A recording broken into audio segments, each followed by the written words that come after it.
Well, I've been able to get a briefing from the command leadership here at the Navy base. Also spoke with the FBI, have spoke with the President about the situation.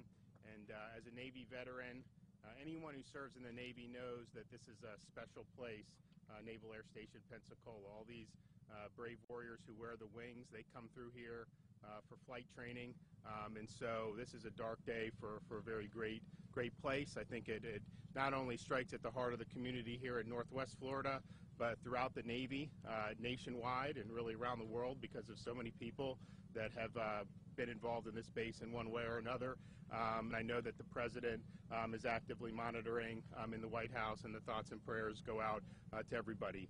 We at the state of Florida have already dispatched support. Our Department of Emergency Management has sent a mental health coordinator to talk to any of the witnesses, any of the victims, the families, and offer whatever support they can get. Department of Children and Families has sent a mobile response team to the hospital. We have fatalities, but we also have people who are wounded. Some, like the Escambia deputies, look like they're going to be okay. Some are still in surgery, so we're praying hard for those folks. I think there's obviously going to be a lot of questions about, this individual being a foreign national, being a part of the Saudi Air Force, and then to be here training on our soil to do this. And the FBI is working with DOD, they're working with FDLE, they're working with the Escambia County Sheriffs to answer those questions.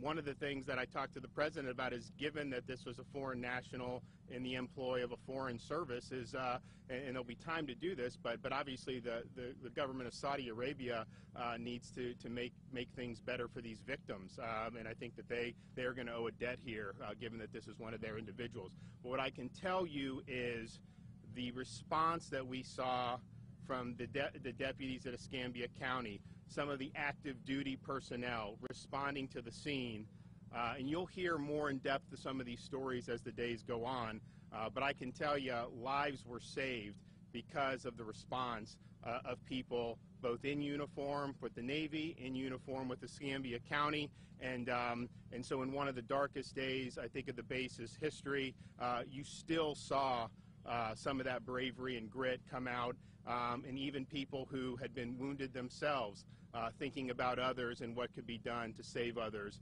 And so those stories are inspiring and keeps us going on a very otherwise very bad day. And with that, I'm going to bring up the base commander of NAS.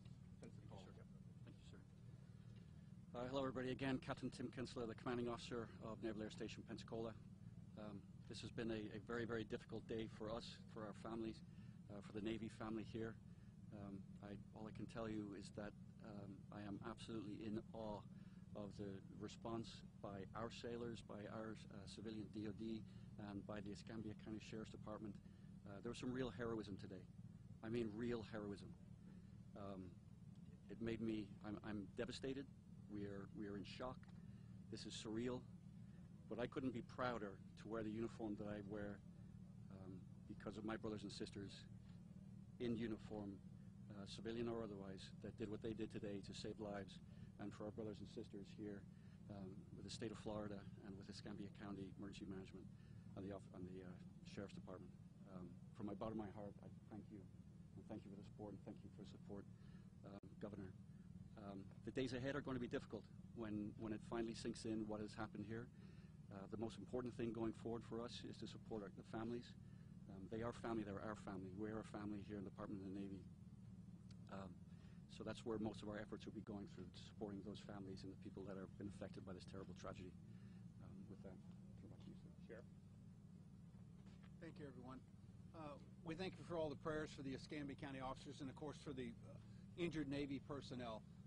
As the Governor has said, and Captain Kinsella, while a dark day, folks, this shows who we are. This shows the best of who we are.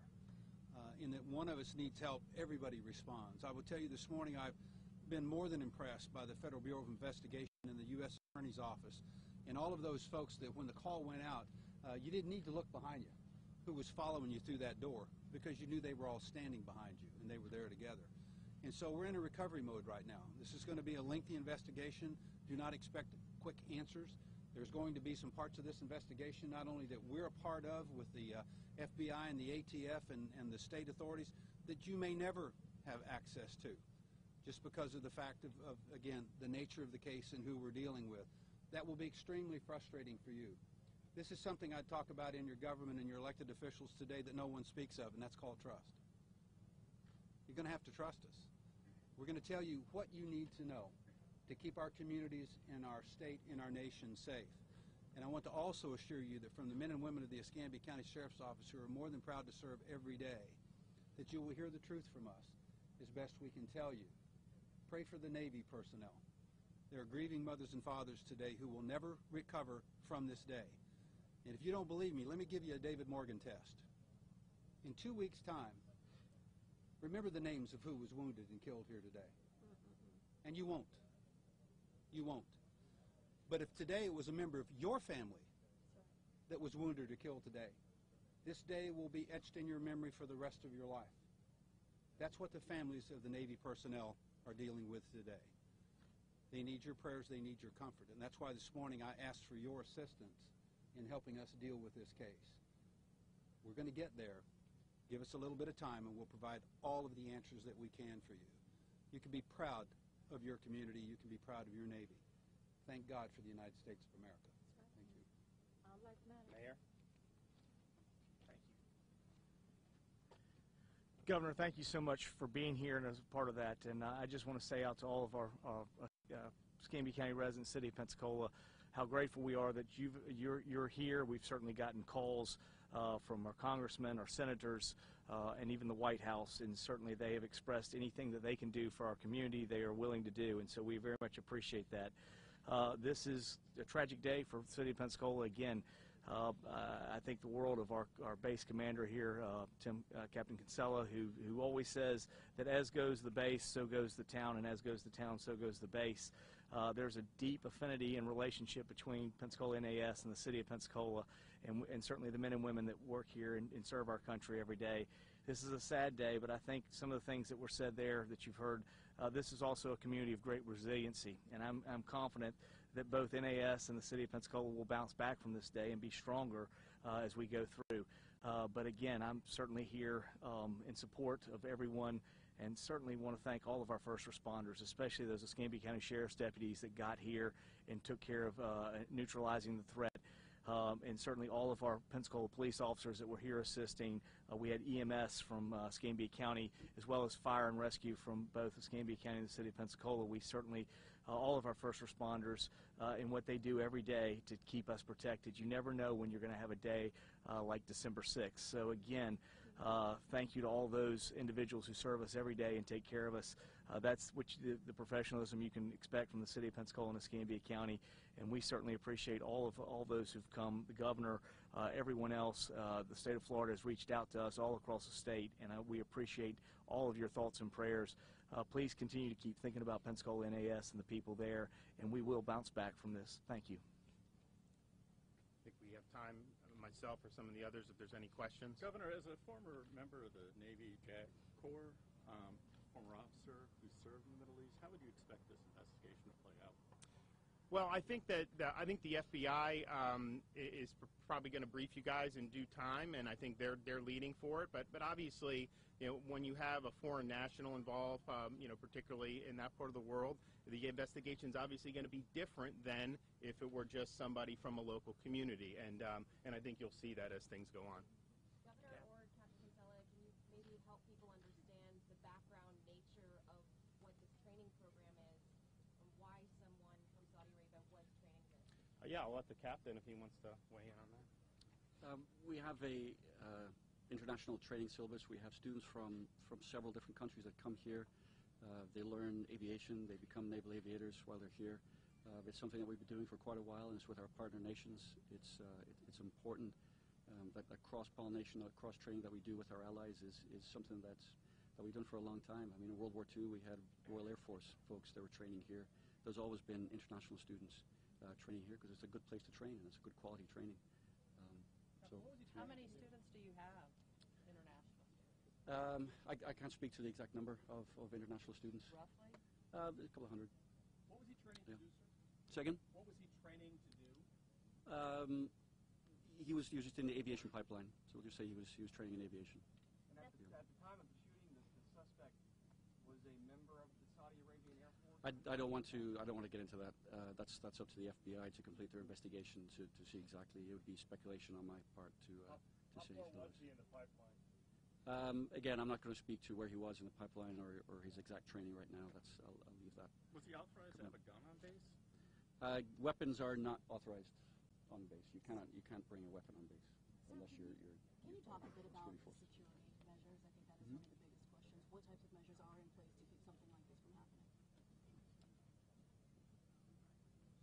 Yeah, that's something that's difficult for me to speak here because our security measures, well, we keep them to ourselves for a reason. If I talk to you about our security measures, but I will say that we practice to this. This is part of our training.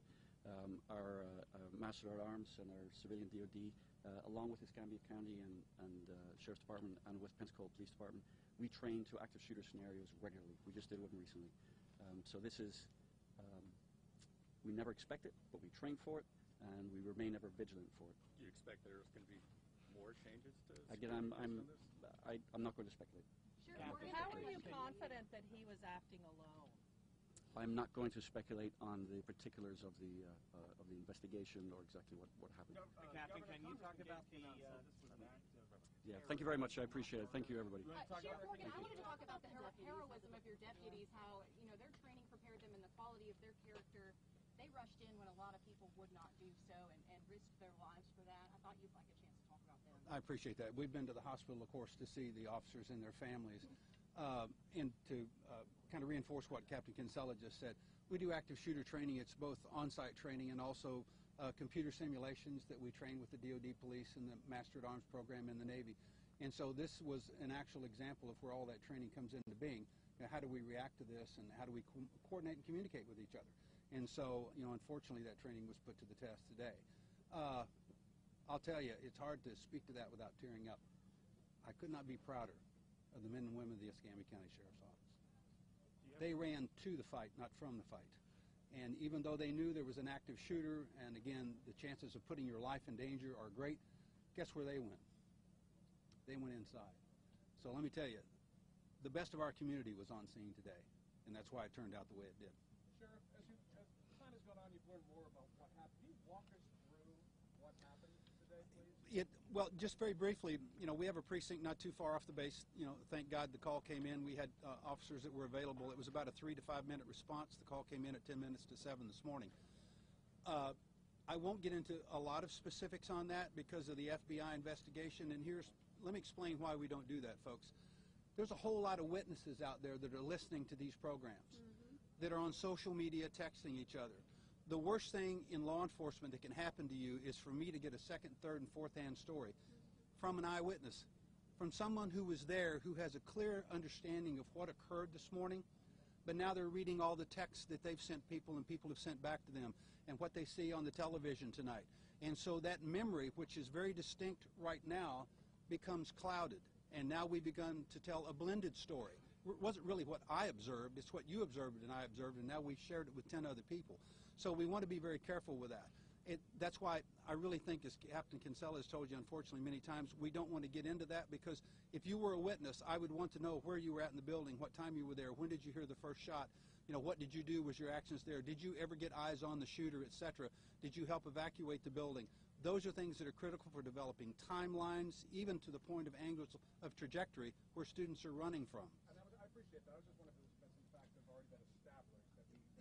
The facts have been established that we have, unfortunately, now 4 dead, 8 injured. What type of weapon? It was a handgun. Are you able to address whether or not the shooter's room was raided? I will not. Was his name Muhammad al-Sharami? I will not confirm that. And folks, I know the answers to your questions. I am not answering or confirming it, not because I'm attempting to be trite. It's because I am not the cognizant authority for this investigation. What that means is the FBI, the ATF, the NCIS on base are the lead agencies on this. We are a support element. And so while I have the answer to your questions, I am not at liberty to answer them. Are you Can you whether clarify anybody the else was numbers, taken into please? custody? I'm a little confused. I think this morning there We were now have an additional person. additional person Yes, wounded. yes, Mm. yes. Do you have an update on Hey folks, I'm Jason Borst, the Public Affairs Officer for Installation. We're going to start the press conference right now. That's it. We have more information